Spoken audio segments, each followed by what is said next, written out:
নমস্কার, আমি ঋতু চলে এসেছি সকাল সকাল বাচ্চাদের জন্য একটা টিফিনের রেসিপি নিয়ে। এই রেসিপিটা খুব চটজলদি বানানো যায়। প্রথমে আমি কিছু সবজি কেটে নিয়েছি। বাড়িতে যা যা সবজি থাকবে অল্প অল্প পরিমাণে, শীতের সবজি তো প্রচুর পরিমাণে পাওয়া যায়, তাই আমি এগুলোকে কেটে নিয়েছি। এবার আমি 1 বাটি পরিমাণে সুজি ও 2টো ডিম নিয়েছি, এগুলোকে একসঙ্গে মিক্স করে কিছুক্ষণ রাখার পরে উপর থেকে সব সবজি মিশিয়ে নিয়েছি।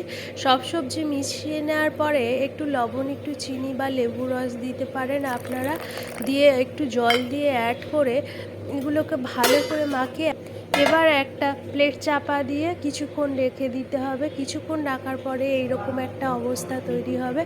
এরপর একটু লবণ মিশিয়ে নিয়েছি স্বাদ মতো।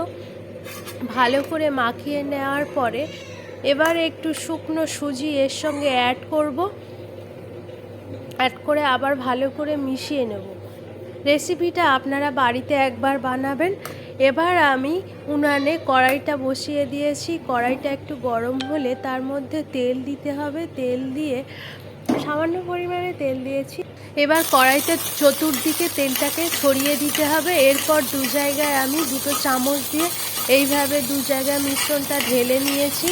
এইবারে এটাকে ঢাকা দেব। ঢাকা দেওয়ার পরে 2 মিনিট পর, 2 মিনিট ঠিক নয়, 1 মিনিট পর ঢাকাটা খুলব। ঢাকাটা খুলে এবার একটু জল দিয়ে দেবো। জল দিয়ে আবার ঢাকাটা দেবো। প্রায় 2-3 মিনিট রান্নার পরে ঢাকাটা আবার খুলব। ঢাকাটা আবার খুলে একটু উল্টে দেব। এই উল্টে দেওয়ার ফলে জিনিসটা এপিঠ ওপিঠ দুপিঠও ভালো করে একটু একটু পোড়া পোড়া হবে, তাহলে টেস্টটা আরও ভালো হবে। এইবার আমি একটা সস দিয়ে পরিবেশন করব।